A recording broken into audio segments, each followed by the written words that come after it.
En Afrique, le désert du Sahara avance inexorablement.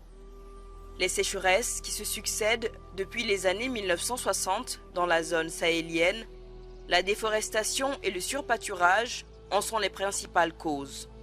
L'écologiste Haïdar El Ali, directeur général de l'Agence sénégalaise de la reforestation et de la Grande Muraille Verte, continue de tirer la sonnette d'alarme. Oh, catastrophique. Avec le désert, il n'y a que la misère. Il n'y a rien d'autre. Parce que l'environnement, c'est source de vie. L'environnement, c'est source de joie même. Même quand vous prenez des populations qui habitent dans un environnement qui est sain, qui est beau, les gens sont plus heureux, sont en meilleure santé. L'initiative d'édification d'un mur de verdure de Dakar à Djibouti a été décidée par la conférence des chefs d'État et de gouvernement de la communauté des États sahélo-sahéliens et approuvée par l'Union africaine. C'est ainsi qu'après ce sommet de la CENSAD de 2007, l'Union africaine décide de prendre à bras le corps cette problématique. Il s'agit d'une muraille longue de 7600 km et large de 15 km, traversant 11 pays du continent d'est en ouest. Donc il y a des pays où, comme le Niger, où il ne pleut pas beaucoup, où vraiment toute la surface du pays est concernée par la Grande Muraille. Maintenant, ils avaient fait un tracé de 15 km, pour donner un exemple, parce que c'est toujours bon d'avoir une réussite à montrer. Face aux assauts de la dégradation de l'environnement, de la désertification, de l'insécurité alimentaire, l'initiative de la Grande Muraille Verte se dresse comme un bouclier. Ce programme africain, qui est dans sa deuxième décennie, doit apporter des solutions politiques à ces menaces environnementales multiples et complexes. Au Sénégal, il s'agit de faire de la Grande Muraille Verte un pôle de développement socio-économique résilient.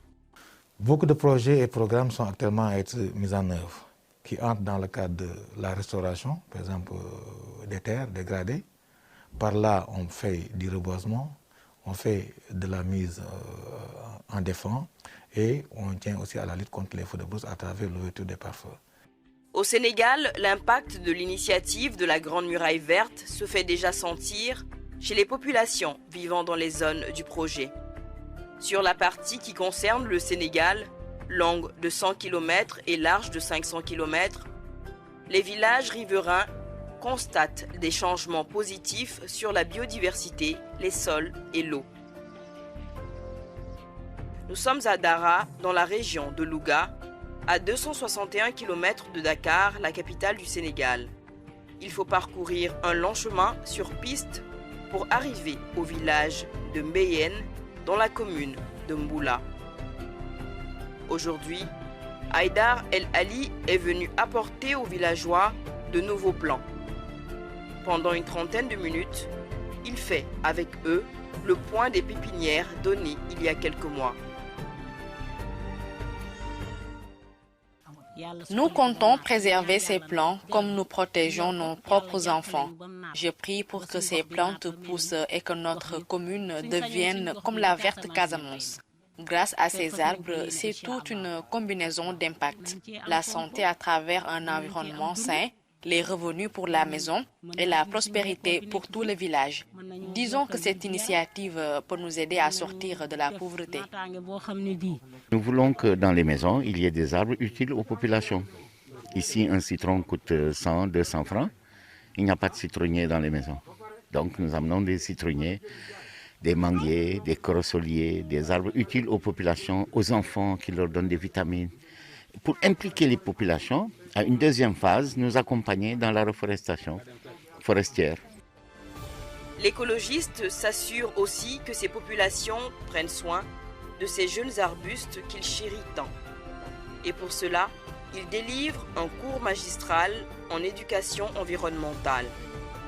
Avec un temps ferme, accompagné d'une pointe d'humour, il fait de la sensibilisation sur l'entretien des arbres, leur protection et leurs bienfaits.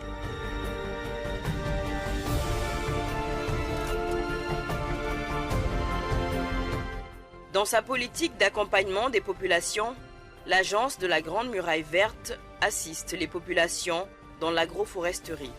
Serigne Diaw, est un jeune entrepreneur du village de Mbeyen. Il s'est lancé récemment dans l'agriculture bio dans ce champ d'1 hectare environ. De la salade, de la tomate, des oignons, des aubergines douces ou amères, des choux, il fait pousser de nombreux légumes grâce au compost naturel composé de bouse de vache et d'herbes. Je suis vraiment content de cet appui-là et franchement, donc ça nous a permis quand même de pallier à des dépenses que nous avions prévues, parce que nous avions prévu de planter tout l'hectare d'arbres fruitiers, comme des citronniers, des manguiers, des carousels, etc.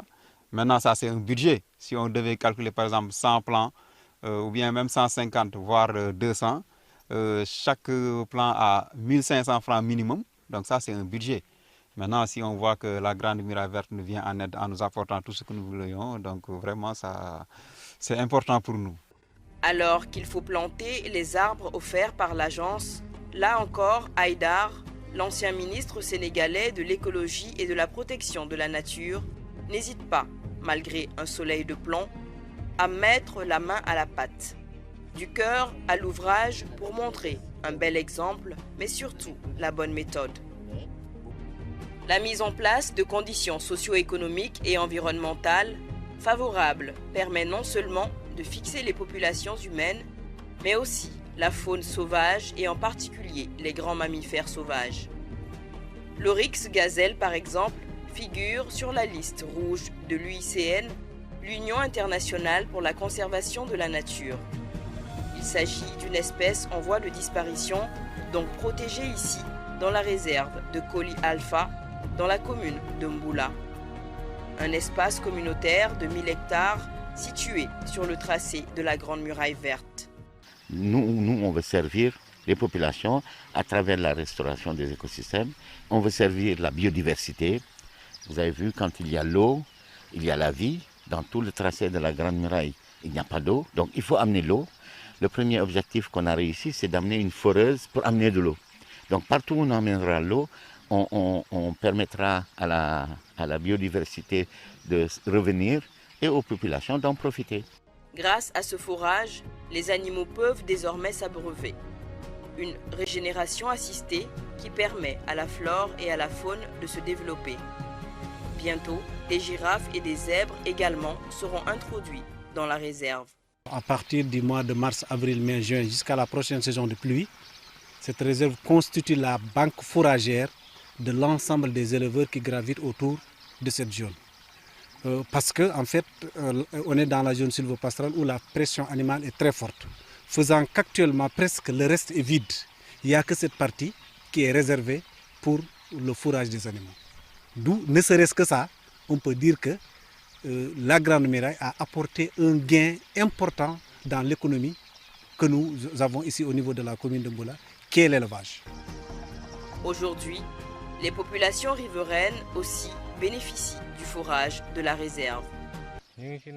Ce forage nous alimente en eau pour nos multiples usages. Depuis que ce point d'eau a été implanté ici, nous ne sommes plus fatigués.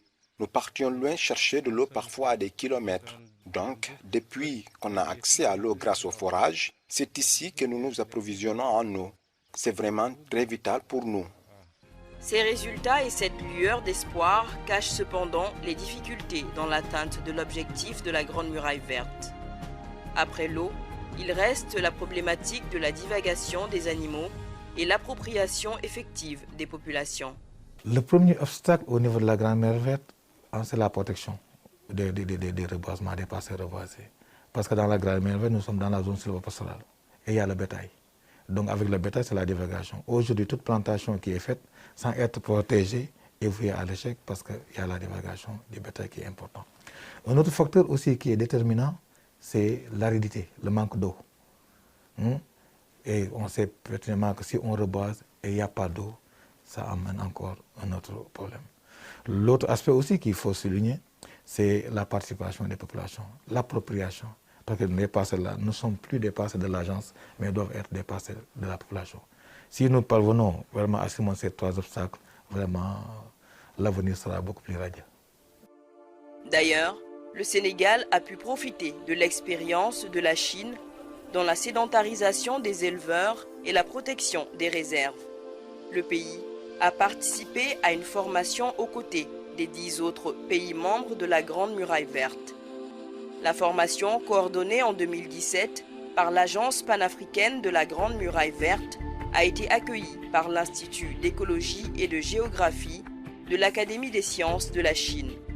Les échanges en salle, sous forme d'exposés par les experts africains et chinois, sont complétés par des visites de terrain dans la recherche de la maîtrise de l'économie du désert notamment.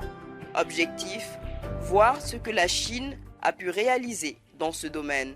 Ce qui m'a le plus attiré mon attention, c'est que nous nous sommes rendus compte qu'il y a un village créé en plein désert, avec des nomades qui se promenaient à travers le nord, dans le désert de Urumqi, donc dans le désert Taklamakan, et c'est des nomades que la Chine a réussi à regrouper, à installer dans des villages, un village de 10 000 habitants aujourd'hui, et je crois que ça, c'est une chose qui peut intéresser les pays africains de voir comment sédentariser les nomades pour pouvoir leur donner d'autres activités que l'élevage et le nomadisme. En amont de cette chaîne se trouvent les semences, des plants, mais pas n'importe lesquels. Le choix des espèces repose sur plusieurs paramètres. C'est ici, à Sébikotane, à 48 km de Dakar, qu'une pépinière est aménagée pour le développement de jeunes pousses. Cet espace de 20 000 m² est d'ailleurs mis à la disposition de l'agence par une entreprise locale, Fabri Métal, dans le cadre de sa responsabilité sociétale des entreprises. L'anacardier, le fromager ou encore le cocotier, qui viennent de Côte d'Ivoire, sont entre autres plants visibles ici. Une fois qu'on est en fin de campagne, il faut recommencer pour pouvoir servir à nouveau. C'est pourquoi quand vous venez, vous voyez des gaines qui n'ont presque rien, il y a juste du compost dedans. Mais dans 1 mois, 2 mois, vous revenez, vous allez trouver des plants. Parmi les espèces championnes des plants les plus reboisés aujourd'hui, il y a l'acacia sénégal ou gommier blanc, qui est notamment utilisé pour ses vertus anti-inflammatoires et fournit de la gomme arabique, d'où son importance comme source de revenus.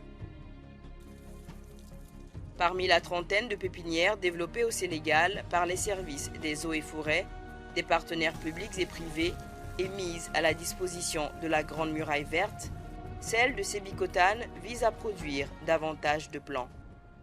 Son objectif principal est de produire 1 million de plantes chaque année qui va revêtir le Sénégal. Bon, une fois vraiment les gens qui sont engagés à faire le reboisement viennent, ils nous apportent un document qui va présenter leur reboisement et leur site et on va faire l'étude. Si une fois on est sûr que lorsqu'on leur donne les plantes, ils seront prêts à être replantés et dans de bonnes conditions, nous on leur donne les plantes gratuitement. D'autres pays concernés par le tracé de la Grande Muraille Verte se sont aussi donnés pour ambition de restaurer les terres dégradées. Au Burkina Faso, par exemple, qui se trouve sur le tracé de ce mur de verdure, quelques 30 000 hectares sur 2 millions ont été restaurés. Les grands défis qui se posent aujourd'hui, évidemment, sont liés aux aspects de mobilisation des ressources. Du point de vue des méthodes de travail, du point de vue des technologies, des outils que nous utilisons, nous pouvons estimer que nous avons de la matière. Ce qui nous préoccupe aujourd'hui, c'est de voir comment nous pouvons mettre à l'échelle l'ensemble de ces bonnes pratiques de gestion durable des terres pour assurer la résilience des communautés, mais également la résilience des écosystèmes. Et cette mise à l'échelle commande que nous mobilisions des financements importants. Le manque de financement a d'ailleurs ralenti le rythme d'avancement de la Grande Muraille Verte. C'est ainsi qu'à l'occasion du One Planet Summit pour la biodiversité organisé le 11 janvier 2021 à Paris, le niveau d'ambition de la communauté internationale en matière de protection de la nature a été relevé. Et la Banque africaine de développement s'est engagée à mobiliser plus de 3 000 des plus de 7 milliards de francs CFA de promesses de financement au profit de la Grande Muraille Verte. La mise en place de la Grande Muraille Verte nous permettra de sécuriser le Sahel, de réduire les effets du changement climatique, de freiner les migrations et d'améliorer les conditions de vie des populations. La Banque africaine de développement a lancé le programme du désert à l'électricité de 20 milliards de dollars pour construire au Sahel la plus grande zone solaire du monde. C'est donc avec plaisir que je vous annonce que la Banque africaine de développement mobilisera 6,5 milliards de dollars pour soutenir la Grande Muraille verte au cours des 5 prochaines années. L'ambition de la Grande Muraille verte est de restaurer les paysages désertiques actuels de l'Afrique en assurant la sécurité alimentaire, en créant des emplois et en incitant des millions d'Africains du Sénégal à Djibouti à rester dans la région du Sahel. Son objectif à terme est de créer 10 millions d'emplois, séquestrer 250 millions de tonnes de carbone et restaurer 100 millions d'hectares de terres dégradées dans les 11 pays de la région sahélo-saharienne.